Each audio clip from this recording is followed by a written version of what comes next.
Pentagon is enlisting some of the brightest minds from Silicon Valley to create a whole new generation of military technology to keep America's armed forces the best in the world. Fox Chief National Security Correspondent Jennifer Griffin joins us now with details. Good to see you, Jen. Shannon, I've been coming to the Reagan National Defense Forum here at the Reagan Library in Simi Valley, California, since it started in 2013. And the biggest change from my point of view is the shift in the perception of China. This year, the annual Reagan National Defense Survey found more than half of all Americans now view China as the country's greatest threat. The other big change took place in Silicon Valley. 10 years ago, those tech innovators wouldn't touch a contract with the Pentagon. It was mostly the prime contractors like Lockheed Martin and Raytheon and others who came to the forum. Now that's all changed. I talked to some of the nation's leading tech innovators about what is driving this cataclysmic shift. It's effectively a drone that folds itself down to fit into this tube.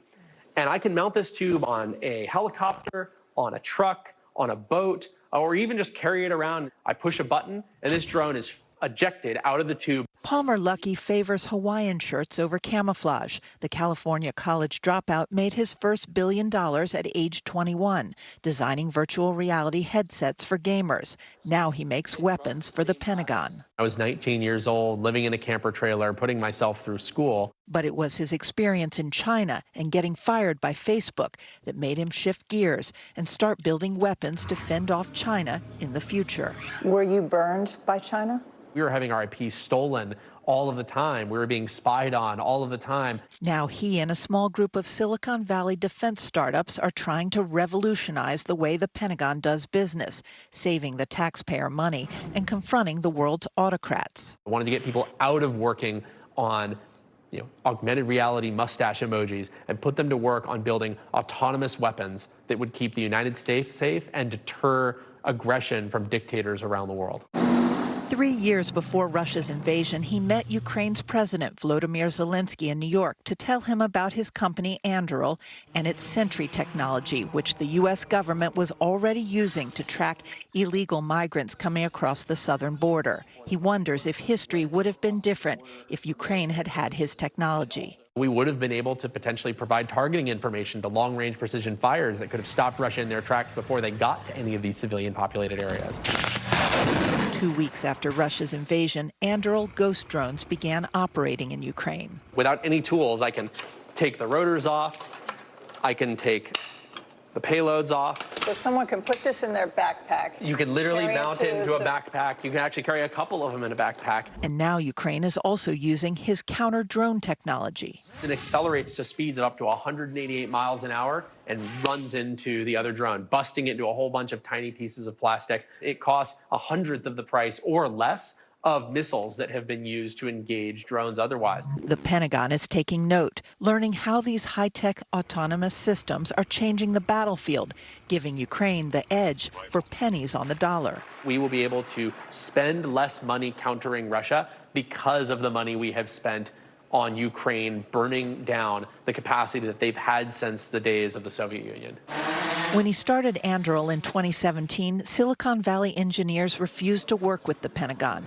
Thousands of Google employees signed a petition to halt Google's Project Maven, which would have helped the Pentagon analyze drone data. Imagine if during the Cold War, if our most innovative technology companies had to do whatever would keep Soviet Russia happy and therefore refuse to work on national security problems. We wouldn't have Silicon Valley. We wouldn't have a tech industry. Luckey says Silicon Valley rebuffed the Pentagon for one simple reason. They needed to keep the Chinese Communist Party happy. They were dependent on them for manufacturing in China. In 2016, former Defense Secretary Ash Carter began to woo Silicon Valley. 2 years ago, Catherine Boyle joined other venture capitalists at Andreessen Horowitz. They committed $500 million earlier this year to new companies that support the national interest. You have the war in Ukraine. And for a lot of these founders, they weren't born on September 11th, 2001. This was the first time they had really seen a land war in Europe. It was a wake-up call that defense is incredibly important and that we need to invest in it. She dubbed the movement American Dynamism. American Dynamism is a technology movement. It's companies that are being built in support of the national interest. If our greatest technologists at places like Google are not going to work on this problem, we have to create companies that will. Anduril was one of her first investments. We can make a world where we have an unfair advantage, where the countries that believe in self-determination and democracy build technologies that accrue benefits to these democratic self-governing nations. While these tech engineers couldn't stop the Russian invasion, they hope to stop China from taking Taiwan. A lot of firms made the wrong bet. They bet on the wrong country. And I think they're recognizing that now. Is it cool to be patriotic now?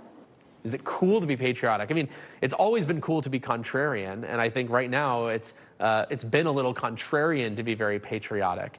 Look at what's happened in Ukraine. Look at what's happened in Israel. Look at what's brewing in Taiwan. If you want to stop Russia, China, or anyone else from trampling on the rights of these democratic nations, if you want to stop them from murdering civilians, you have to get involved well ahead of the invasion. Jennifer Griffin, Fox News.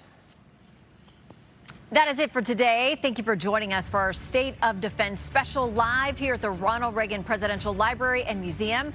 I'm Shannon Breen. Have a wonderful week, and we'll see you next Fox News Sunday.